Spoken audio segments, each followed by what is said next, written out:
Hey, it's Greg over at DIY RV and Home Camper's Life. I want to do a year review on the Jackery Explorer 1000.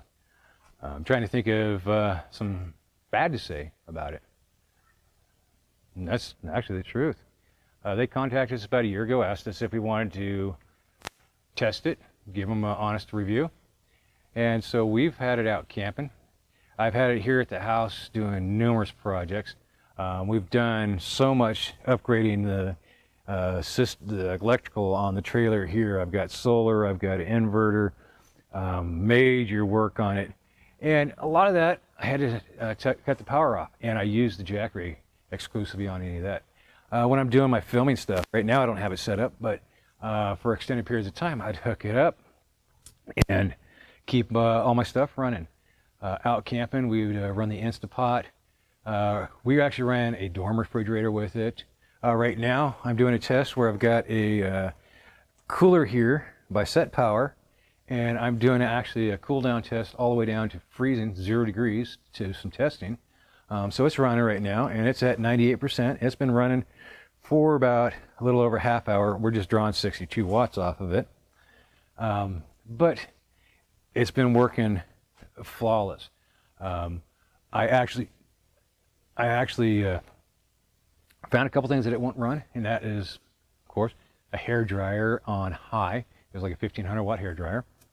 A pancake air compressor. I mean, that takes quite a bit of load. Of course, it won't run our air conditioner in the trailer, but last year we did set this trailer up to where we disconnected the refrigerator and also the converter to charge the batteries from the rest of the electrical, and we were actually able to plug our shoreline into the Jackery and run everything else, be able to power all the plugs inside the trailer with that. This year, like I said, we've done major upgrades to the electrical system on our trailer, so we're not using it there, but we are using it outside in the, while camping. We still continuously use it.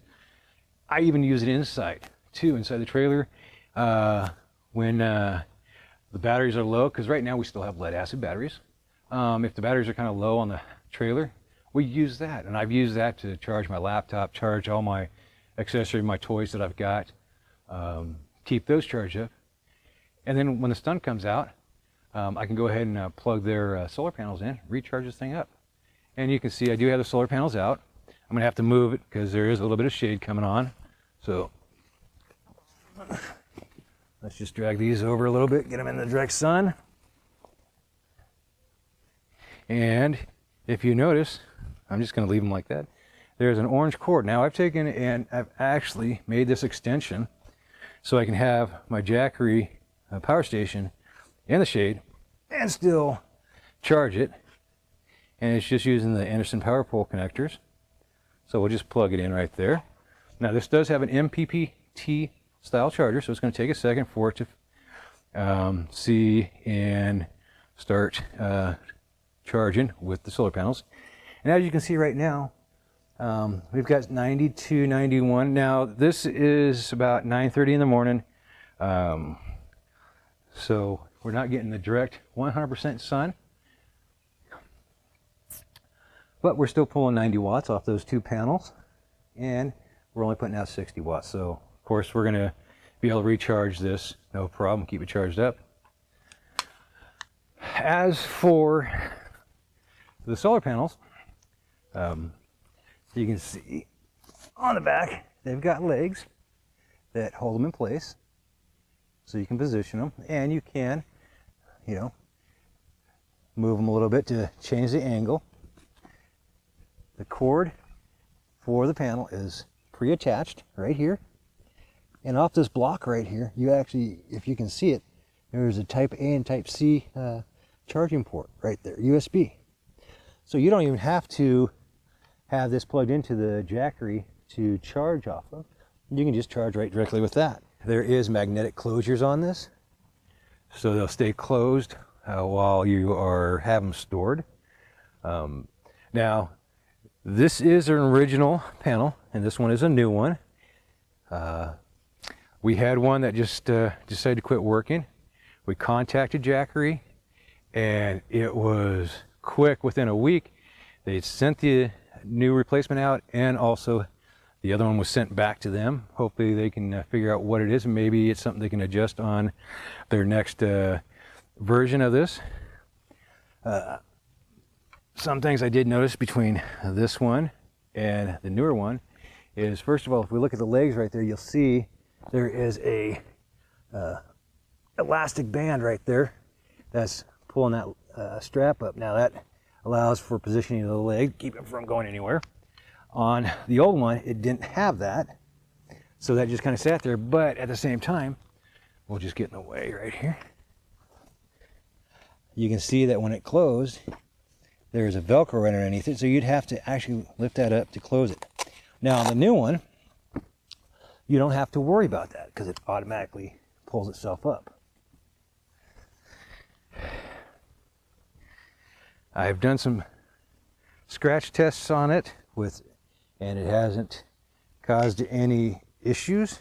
I can see a little bit of fading of the material, but not too bad. And I mean, that's to be expected. I mean, it sits in the sun all the time.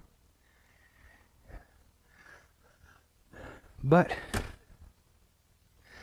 other than that, they've worked flawless. And let me come over here so that we can get so that we can charge with both of these.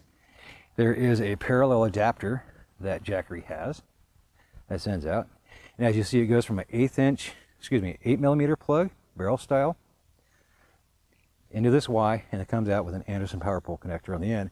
And that's why I made this extension cord, so that I can extend out. And as you can see, these are in the sun, but my Jackery is in the shade. Nice. And look at that, just in the amount of time that we've been talking, we're up to 99%. So you can see that we're coming in.